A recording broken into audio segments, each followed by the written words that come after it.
So we are doing something a little bit crazy. We are spontaneously booking tickets to Venice at the moment. We heard that the water is clearer than it has been in like 100 years. All the sea creatures are returning, and we thought it was just a once in a lifetime opportunity. So we are adding that onto the trip, which I'm so excited about. So we will be taking you to Venice.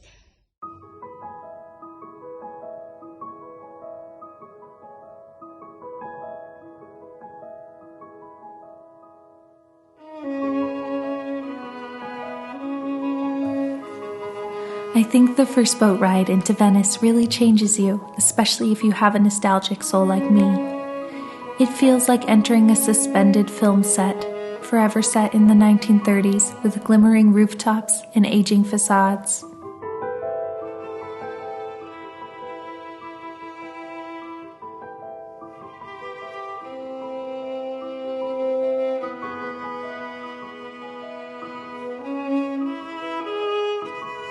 I want to give you a quick tour of my stunning room at the Canal Grande. It is entirely gold and completely over the top in the best way.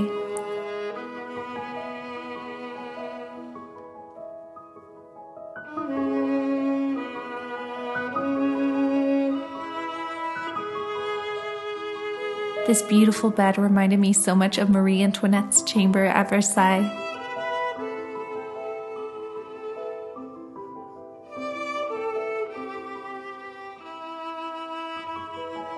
There is a small seating area and a beautiful bathroom with a huge bathtub. I can't wait to stay here for the next few days. Of course, the best part of the room is the view. It was late afternoon when we arrived, so we headed out for our first Venetian meal. We wandered through the narrow alleys near our hotel until we stumbled across a beautiful courtyard, completely deserted, in a family restaurant without any patrons. We ordered 2 glasses of local white wine, crostini with robiola and radicchio, a mixed cheese plate, and a vegetarian pasta. To finish our meal, we had our first of many tiramisus. Did you know that the tiramisu was invented in Venice? We walked back along the Grand Canal, watching the lights flicker on the water and the evening crowd venture out for an aperitif, singing and laughing as they wandered.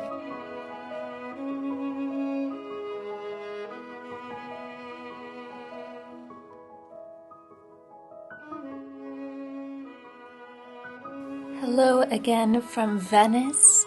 I'm sorry I've not been vlogging the last couple of days. I've really just been trying to take it all in and enjoy my time here.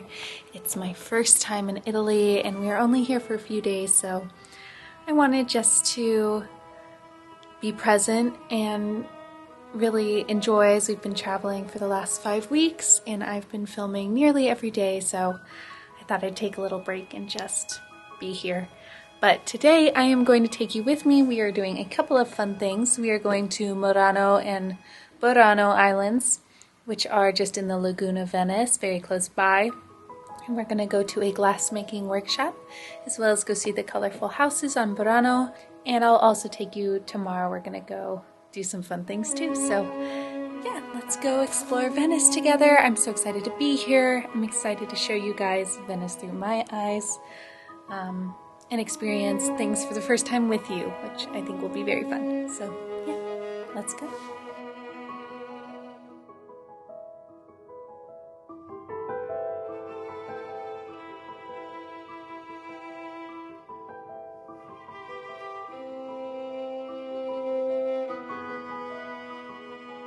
Gliding through the waterways on these antique boats never gets old. It's the best way to see Venice.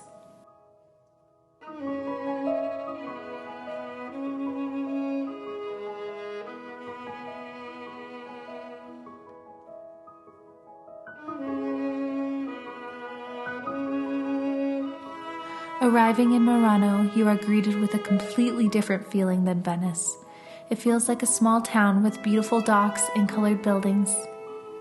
You may have heard of Murano glass. It is famous all over the world, and we were lucky enough to watch the masters at work.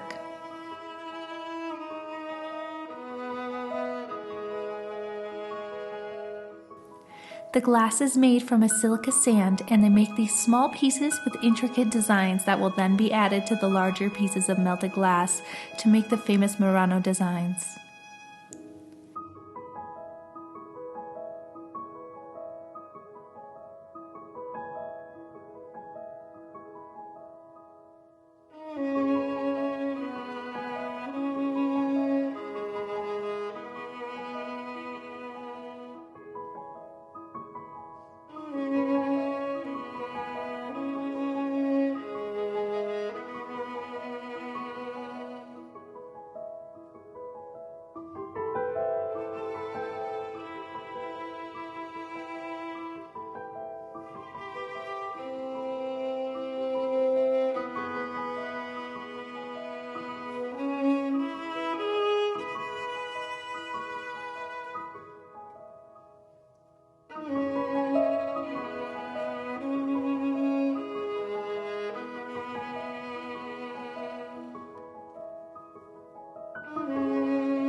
After our incredible afternoon at the glass shop, we wandered around the small island, peeking in all of the glass shops and taking in the unique architecture.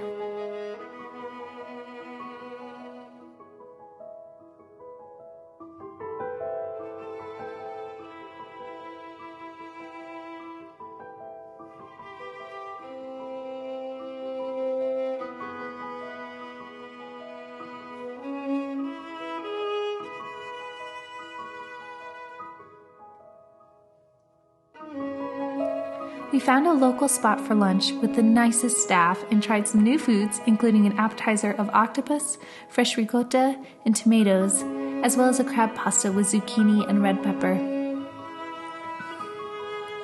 After lunch, we made our way to the bus stop by the lighthouse to head to our second island, Burano.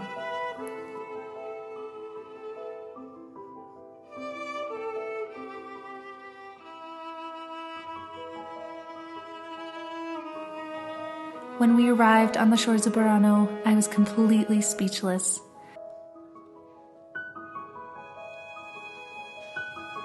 We were lucky to have minimal tourists there at the same time as us, so we were able to wander the streets and have most of the canals to ourselves, except for a few locals making handmade lace that the island is known for, or little kids catching crabs on the side of the canals.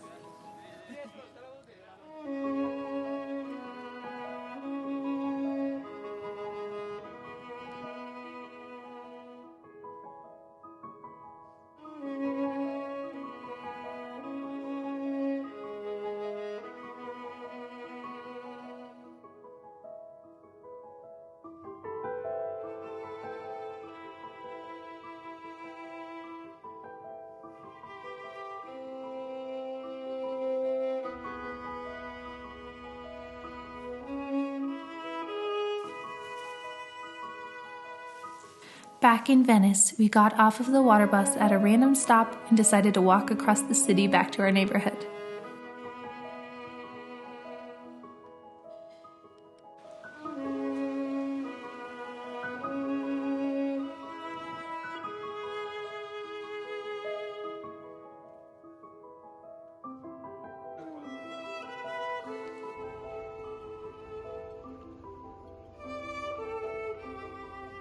We found a delicious restaurant just across the canal from our hotel, where we had gorgonzola dolce and walnut ravioli, and of course tiramisu for dessert.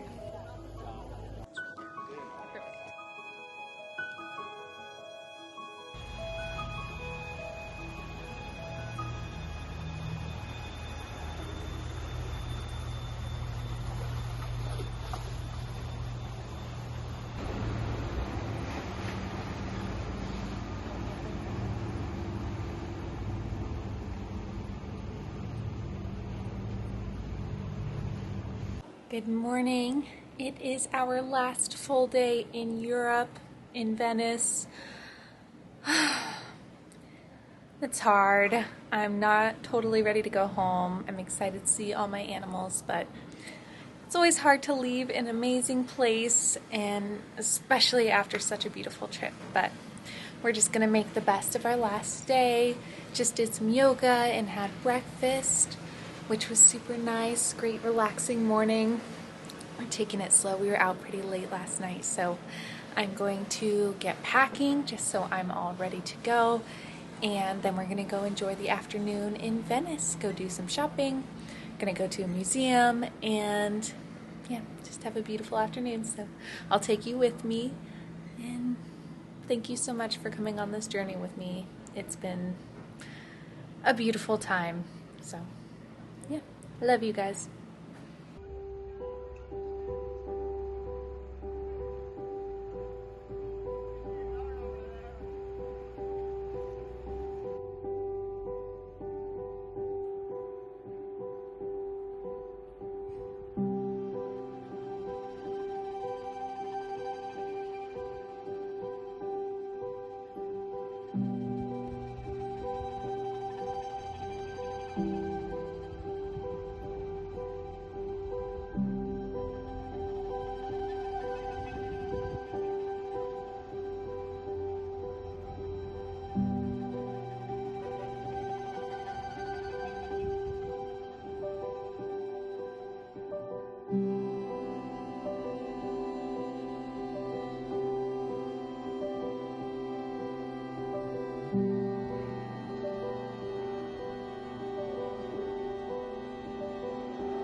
St. Mark's Square is one of, if not the most visited spot in Venice, but we were lucky enough to have it almost completely empty except for the resident pigeons.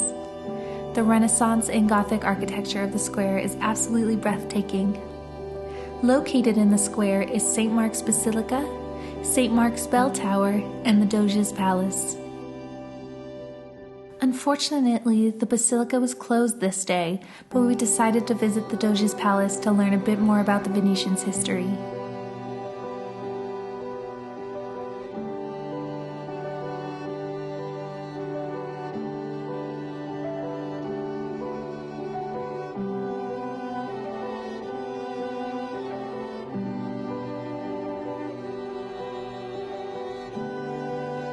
The most memorable moment of our walk through the enormous Doge's Palace was walking through the old prison and dungeons and walking across what is called the Bridge of Sighs. This is the last view that the prisoners had before being executed. There is a heavy feeling when walking across the worn-down stones here.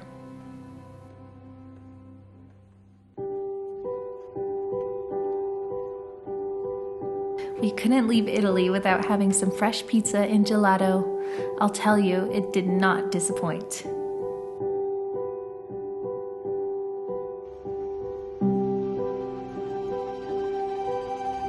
We made our way back to our hotel to rest and change for a night out.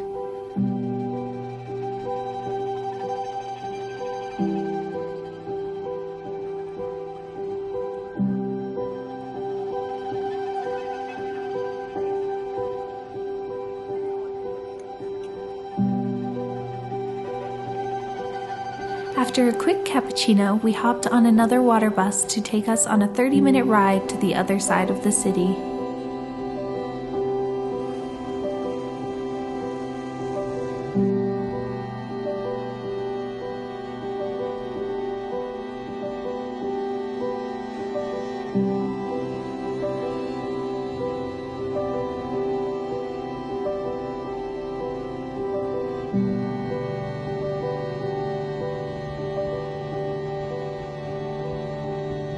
We stopped by Harry's Bar, where my favorite author, Hemingway, used to frequent, but unfortunately it was closed, so we wandered through flower markets and more beautiful streets.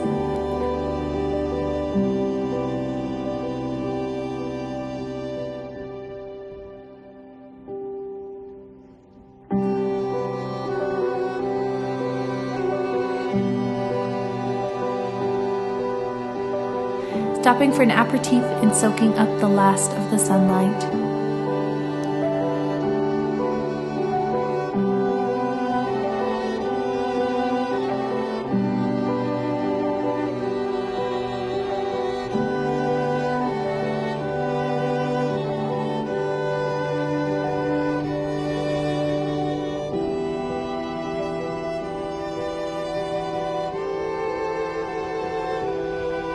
For our last supper in our new favorite city, we went to a restaurant recommended by our incredible concierge that was hidden behind a narrow alley and apparently had the best pasta in town.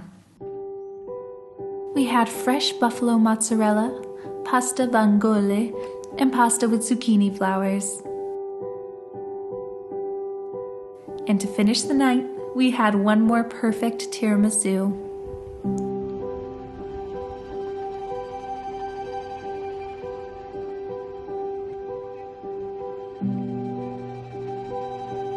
Just getting ready to leave now. You can see it's raining in Venice. Indicative of my mood, of course. It always seems to rain on my last day of trips. Which makes sense. It's always sad and hard. Especially leaving such an absolutely magnificent city like Venice. But it has been such a beautiful trip. I'm so grateful for getting to be here for so long and experiencing so many new places and foods and people. It's just been magical. I'm so tired. I just woke up, so I'll definitely update you once I get home. Now for 15 hours of traveling. Let's go. We said goodbye to our favorite concierge and took our final boat ride to the airport. Thank you for watching this video and for joining me on this amazing adventure through Europe. Make sure to subscribe to my channel for seasonal cooking tutorials and travel vlogs. We will only be in the States for a couple of months before we are moving to Paris. I will see you next week for some yummy fall cooking. Ciao!